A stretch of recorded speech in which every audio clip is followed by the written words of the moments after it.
Sharmishtha Panoli case में NHRC ने Bengal DGP को भेजा नोटिस। 22 साल की शर्मिष्ठा को ऑपरेशन सिंदूर वीडियो के लिए गिरफ्तार किया गया। जेल में खराब हालत की शिकायत। गृह मंत्री अमित शाह 3 जून 2025 को कोलकाता के पास CFSL की नई बिल्डिंग का उद्घाटन करेंगे। इसके साथ ही वह बीजेपी कार्यकर्ताओं के साथ बैठक करेंगे, जिसमें पश्चिम बंगाल में पार्टी की रणनीति पर चर्चा होगी। भारतीय सेना ने जम्मू कश्मीर और अन्य सीमावर्ती क्षेत्रों में ऑपरेशन सिंदूर के तहत आतंकवादी ठिकानों पर निर्णायक कार्रवाई की। पीएम मोदी ने कहा है कि 6 मई को 22 मिनट में 9 आतंकी ठिकानों को नष्ट किया गया, जिसे कैमरे में रिकॉर्ड किया गया ताकि सबूत की मांग न हो। उत्तर प्रदेश और पंजाब पुलिस की संयुक्त कार्रवाई में पीलीभीत के पूरनपुर में 3 खालिस्तान समर्थक आतंकवादियों की मौत हुई। सुरक्षा एजेंसियां उनके स्थानीय मददगारों की तलाश में हैं। जस्टिस यशवंत वर्मा के खिलाफ महाभियोग की चर्चा है। 3 सदस्यीय न्यायाधीश पैनल ने उनके खिलाफ आरोपों में विश्वसनीयता पाई है। विवादास्पद किताब द सैटनिक वर्सेस 36 साल बाद भारत में वापस आई है। दिल्ली के बाहरी सन्स बुक सेलर्स में इसका सीमित स्टॉक बिक रहा है और बिक्री अच्छी हो रही है। दिल्ली के मद्रासी कैंप में अवैध अतिक्रमण के खिलाफ प्रशासन ने बुलडोजर कार्रवाई की। इस दौरान भारी पुलिस बल तैनात रहा। यह कार्रवाई स्थानीय निवासियों के बीच विवाद का विषय बन गई, क्योंकि कई लोगों ने इसे अन्यायपूर्ण बताया। देश में कोविड-19 के कारण 6 और लोगों की मौत हुई है। स्वास्थ्य मंत्रालय ने लोगों से सावधानी बरतने की अपील की है। दिल्ली के इंदिरा गांधी अंतर्राष्ट्रीय हवाई अड्डे पर खराब मौसम के कारण कई उड़ानों में देरी हुई और कुछ उड़ानों का मार्ग बदल दिया गया। खासकर चंडीगढ़, अमृतसर और जयपुर जाने वाली उड़ानें प्रभावित हुईं।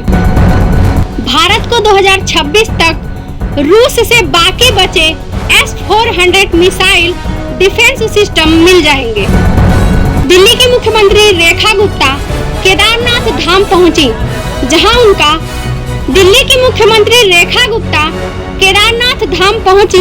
जहां उनका भव्य स्वागत हुआ। चांदनी चौक के एक कपड़ा शोरूम में फायरिंग और 35 लाख रुपए की लूट की घटना हुई। पाकिस्तानी जासूसी मामले में राष्ट्रीय जांच एजेंसी NIA ने 8 राज्यों में 15 ठिकानों पर छापेमारी की। इस कार्रवाई में कई संदिग्धों से पूछताछ की गई और महत्वपूर्ण दस्तावेज जब्त किए गए।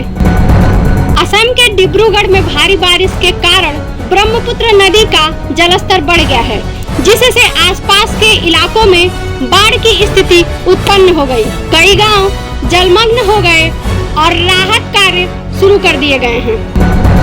अन्ना यूनिवर्सिटी दुष्कर्म मामले में आरोपी को आजीवन कारावास की सजा सुनाई गई है, साथ ही जुर्माना भी लगाया गया है। रूस ने यूक्रेन के साथ अगली शांति वार्ता आज 3 जून 2025 को इस्तांबुल में करने का प्रस्ताव दिया है। यूक्रेन राष्ट्रपति जेलेंस्की ने कहा है कि रूसी विमानों के नष्ट होने से रूस बातचीत के लिए मजबूर हुआ है।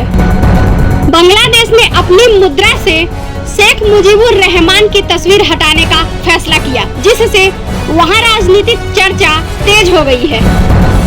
गाजा के रफाह में इजरायली गोलाबारी में 31 लोगों की मौत की खबर है। हालांकि इजरायली सेना और गाजा फाउंडेशन ने इससे इनकार किया है। विश्व चैंपियन डी गुकेश ने नॉर्वे चेस 2025 में पूर्व विश्व नंबर 1 खिलाड़ी मैग्नस कार्लसन को हराकर सुर्खियां बटोरी।